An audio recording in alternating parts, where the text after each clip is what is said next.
Welcome to Keep Moving Forward, the Success Formula podcast. I'm your host, Gordon Dez. In each episode, we dive deep into the mindset, the struggles, and the breakthroughs that shape a meaningful life. I'll be sharing the raw, unfiltered stories of my own journey, from my new inspirational memoir, and sitting down with special guests from my past and current life, and ones who've also faced their own turning points.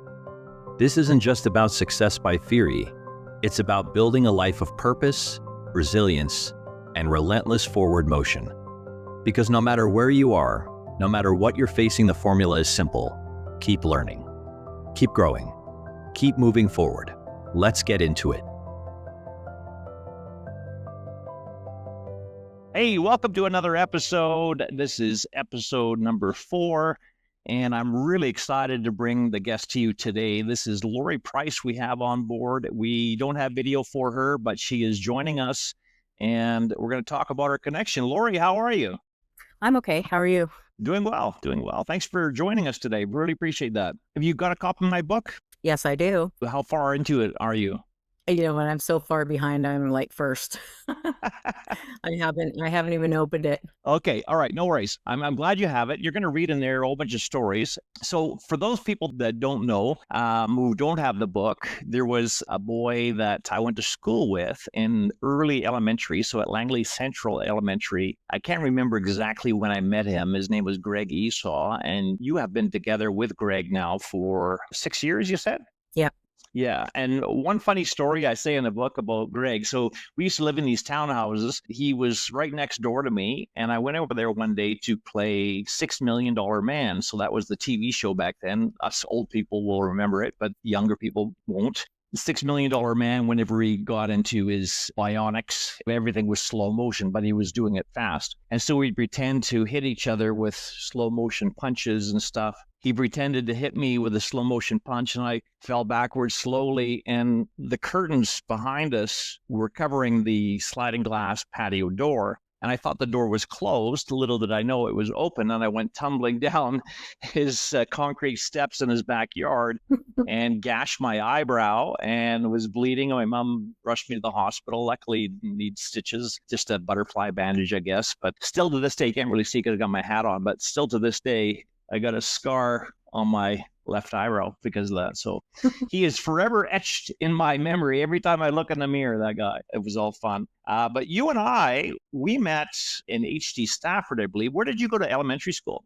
Uplands. Where's that? It's up to 8th, just about at the top of the hill, just one street over. Oh, I see. Okay, cool. And then you went to HD Stafford and then LSS with me as well, right? Yeah. So my memory of you in HD Stafford, I sort of want to get your take on what school was like for you back then. But my recollection of you is that you never seemed down. Every time I saw you, you had a smile on your face. You were always happy. You're always upbeat. And maybe I just saw you at your good times. I'm not sure, but that's my impression of you. You're never saw you in a bad mood.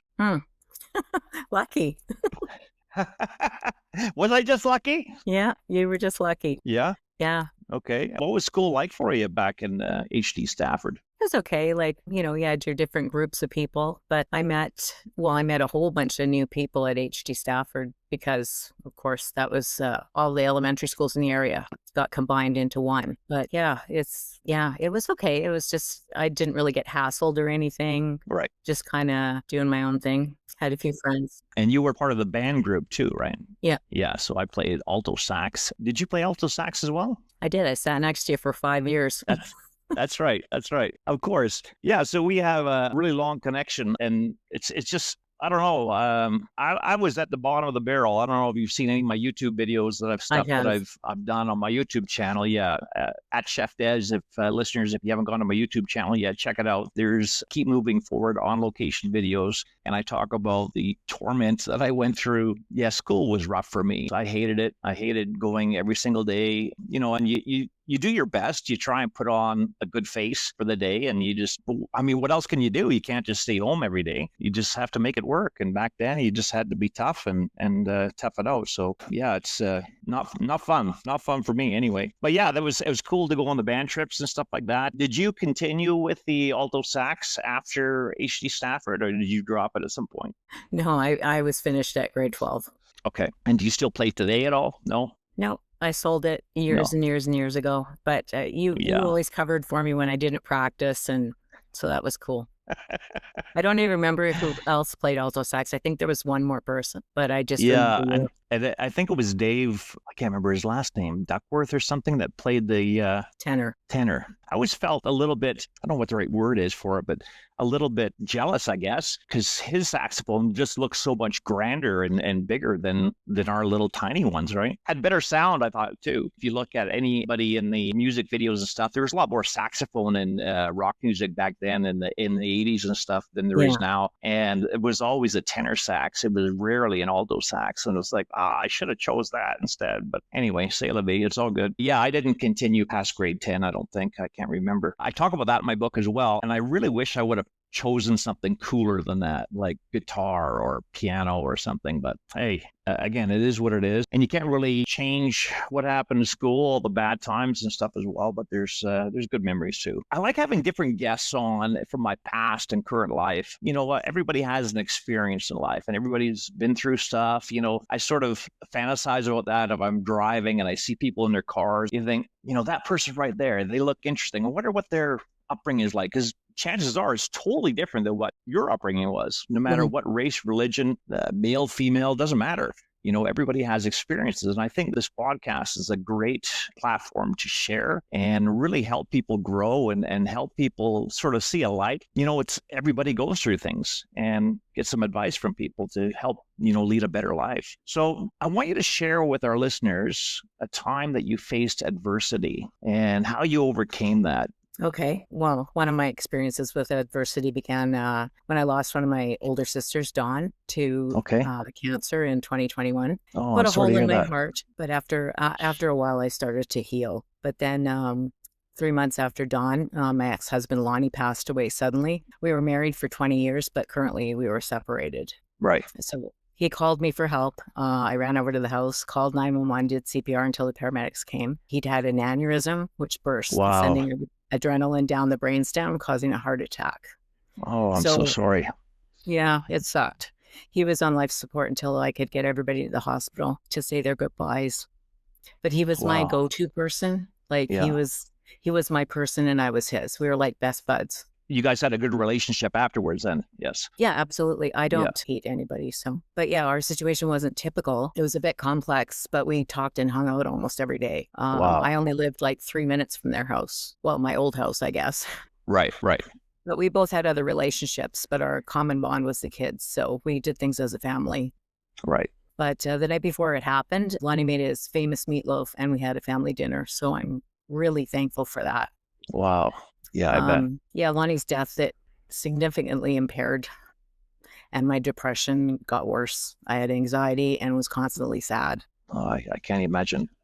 Yeah, when Lonnie and I got together, we bought a house, and that's where our blended family grew up. My youngest has never lived anywhere else except for where we are now. Right, After Lonnie died in the house, well, he didn't actually die in the house, he died at the hospital. But right. the house just didn't have the same energy. Although everywhere you look, there was a memory or two. So about a year and a half after, I sold the house as a teardown, and my son and I bought a house together with 2 suites. I was still struggling with Lonnie's death, and I was struggling with selling the house because it was in the family for so long, but I didn't want another family to live in it. So I sold to a contractor that was going to tear it down. Right. So, Okay. but I was lonely living by myself, and my son needed help when he was away for work. He works for CN and he has Okay. dogs. So they need to take care of when he's gone. Right, right. But I plugged along for about 2 years after Lonnie died, just going through the motions and stuff. I was sad and misplaced, didn't really have any meaning. But just doing the bare minimum. But in Wow. July 2024, for lack of a better term, I lost my mind. It was a work thing, and they were going to load me up with extra stuff. And I was operating on like 3 hours of sleep a night, and I just lost my mind. Wow. And we just moved into our house, but I wasn't feeling especially safe or comfortable. Okay. And then of course I'd had some more deaths along the way in a couple of years. But so over that time, I just kind of I went to counseling for like a year from 2024 to now. And my doctor changed my antidepressants. She changed them 3 times, and they finally got a good combination from an external doctor. Okay. And almost immediately, I felt way better. Wow. But I used the community mental health support when I needed it. So, Right. Right. but I'm still struggling with that. I've been off work for over a year, but I'm still trying to move forward with my life, and it's starting to feel balanced, and I have more motivation, and I'm finally feeling safe and comfortable in our house. I That's still have a good. lot of work to do, Right. but I'm Right. 100 times better. You said that you guys had a shared family or a blended family. Yeah. And how many kids do you guys have together? 3. And what were their ages? What were their ages when you passed? Um, okay. I think Steph was 29 Okay. and Sam would have been 26 and Chris was 21. Wow. Yeah, So I that's felt bad for Chris. He actually lived with Lonnie. right. That's a tough go for, you think, well, at least they're adults, some people could say, but yeah, true, but it's still a tough go. They're still at the beginning of their adulthood, right? In their 20s. And that's a tough go, right? They each had a different relationship with them. And, like Lonnie and Chris, they did a lot of stuff together because they lived in the same house. Right. Sam and Lonnie were extremely close. She's my stepdaughter. Right. And then Stephanie, she would go and hang out just with Lonnie, like, instead of like friends or whatever, she'd just go over to Lonnie's house. Sometimes it was for supper. She wanted them to cook, but they had a really good rapport. So obviously, I'm getting the vibes that he was a great cook, because you talk about his meatloaf and they like to cook together and stuff like that. I don't care to cook, so if he invited me for dinner, he'd cook and I'd clean up the dishes. Oh, nice. Yeah, that worked out great. Yeah, and I get to see the kids lots too. So Right. it was kind of our go-to place for everybody. Like we just all met at the house. Right. Okay. Yeah, that I can't even imagine having to go through that. So my heart goes out to you, Lori. Thanks. Yeah, you bet. What do you think your purpose in life is? I get sort of deep in thought sometimes about, we're all here for a reason. I think there's more than we're just here just to live a life and that's it. And it could be many different things. But what do you think your specific purpose in life is? I've struggled with that until just recently. I asked my oldest daughter and she said, my purpose in life is to help people. Like I advocate for people that can't advocate for themselves, and like the disability tax credit. Okay. People want to apply for it, but they think it's hard. So they go to those companies and they charge them thousands of dollars. Really? I do it for free. Wow. Because you'll only fill out your name, address, and your date of birth, basically, and the doctor does the rest. But anybody that wants help with it, I put on a post every year or so on Facebook, and I get people that I don't even know. Wow, that is so kind of you. So these companies charge people thousands of dollars? My son-in-law, he got $25,000 and they took $5,000. Wow. Unreal. Crazy. Yeah, I know it's insane. And it makes me angry when I see them advertised, because it's like, wow, really?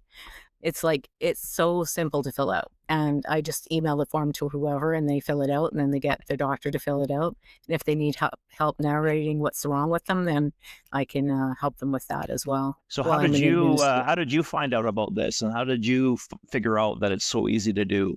Oh, I have it myself. Okay. Because I had an injury when I was in the military, so I got the disability tax credit for that. Okay. Plus my dad has Alzheimer's, and I had to fill out his.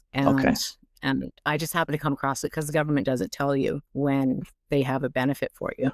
I think that's really important. I'm sort of glad you told that story, because this is something that we can share with people as well, that, everyone is good at something, right? And people are, more than likely good at many things. And you can take whatever you're good at, you can turn that around and help somebody with that. Because we sometimes just get locked in our shell thinking that everybody knows everything that we know and I've got nothing to share and stuff like that. And that's not the case. And this is a really good example of that. So listeners, I want you to really think about what you know and what you think that you could share with people to really accentuate, is that the right words? Accentuate your purpose in life, or really amplify your purpose in life, and maybe even discover what your purpose in life is through that. But yeah, that's great. I love that.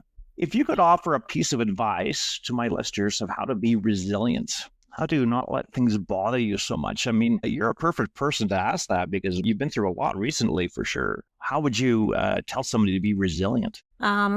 Just stay focused on what's important and don't borrow problems. Don't elaborate on that. Yeah. Don't borrow problems. Lonnie's uncle told me that. He said, don't borrow problems before they come.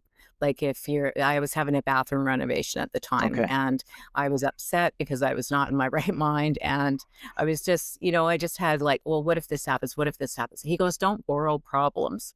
Just take what it comes and then deal with it as it comes up. Right. I love that. I never heard Yeah. it said that way. Don't borrow problems. That's cool. Yeah, so It true. made sense. Yeah, absolutely. People tend to worry about things, and worry is just imagination because the only thing that matters is right here and now. That's the only thing Exactly. that's even in reality is this moment right now. One of the books that I read years ago was Eckhart Tolle. I'm not sure exactly how you pronounce his last name, but he came out with a book many, many, many years ago called The Power of Now. Have you read any of his writings? No, I haven't. Yeah, so that book, Power of Now, was his first book. And it's really deep, and you really have to read and reread paragraphs to try and grasp what he's getting at. And I thought I got it when I read it the first time, but I didn't. And then he came out with his second book called, I believe it's A New Earth, Awakening in a New Earth, something like that. You can look it up on Amazon. And that one there's actually a podcast that he does with Oprah, and they go through every single chapter of the book. And he explains every single chapter. She asks him questions. Well, what about that? What do you mean by that? And he explains it. So he goes farther in depth, really simple terms, right? And then after that, like I was so like just blown away by his definition of and his point that he's trying to get across. I went back and read The Power of Now afterwards, and it all sank in. And it's like, I get it now. I get it. I mean, if I could sum it up in a sentence, I already have. It's this moment is the only thing that matters, but it goes into more than, and it goes into, how you can prevent in the future you getting mad at something or blowing this thing up bigger than it should be, or like you say, borrowing problems, right? Yeah. So it's a great read, and I really do recommend that read to you, Lori, if you want to get into something like that. But for anybody, even my listeners here today, if you're going to start with anything with Eckhart Tolle, get his New Earth book first and search up that podcast. Just on your podcast platform, search for Oprah and Eckhart Tolle. So last name is Tolle. Yeah, start with that, and you just be blown away. It's unbelievable what he talks about. He's very mild-mannered too. If you watch any of his YouTube videos, like he's just so calm and so quiet. And some people would call him boring too. But if you just really like listen to his words, recently I've just found a lot of wealth in what he has to say, and it's really changed my life. And just celebrating the here and now, and I'm thankful for so much of my life. And I don't get upset about the little things anymore. I used to be, I don't know, I just got upset too many times about little things and just so worked up. And you don't need to be. Just, hey, sit back and live life. And that's the way I have always seen you. Is just, I don't know, happy-go-lucky and living life. You made a good impression on me. Absolutely. Well, thanks. Times have really changed, I think for the better. Talking to my kids now, I have 4 kids. My oldest is 34 and my youngest is 16. And to talk to my kids about, living in the 70s and the 80s and stuff, I just think it was the best time in the world back then. And yeah, things were different, and no cell phones, no internet. Technology really changed everything. But what a time to be alive, even though I went through a lot of crap. But what a time to be alive and on this earth, right? Yeah. Yeah, for sure. Those are great days. Yeah, absolutely. Never will they be the same again. They never will. Lori, I want to thank you so much. This brings an end to our podcast episode. I just want to take a moment to say a heartfelt thank you to you, Lori, for joining us today. Your insight, your story, and your energy have truly been inspiring. It's conversations like this that really remind us that, why we do what we do, and to connect, to grow, and to light the way for others. So thank you again for sharing your time with me. I really appreciate that, Lori. Well, thank you for having me. Hey, you bet, anytime. And to everyone tuning in, hey, thank you for being a part of this journey. If today's episode moved you, inspired you, or even just made you think a little bit deeper, don't forget to subscribe, share, and leave a review. Goodbye for now. Thanks so much. And that's a wrap for this episode of Keep Moving Forward, the Success Formula podcast. If today's conversation moved you, imagine what over 480 pages of truth, resilience, and real-life strategies could do. My brand new memoir, Keep Moving Forward, the Success Formula, is part story, part survival guide, and it's written for you. Grab your copy today on Amazon or wherever you buy your books, and let's keep walking this journey together. I'm Gordon Des. Thanks for listening. Thanks for believing. And as always, keep moving forward. See you on the next episode.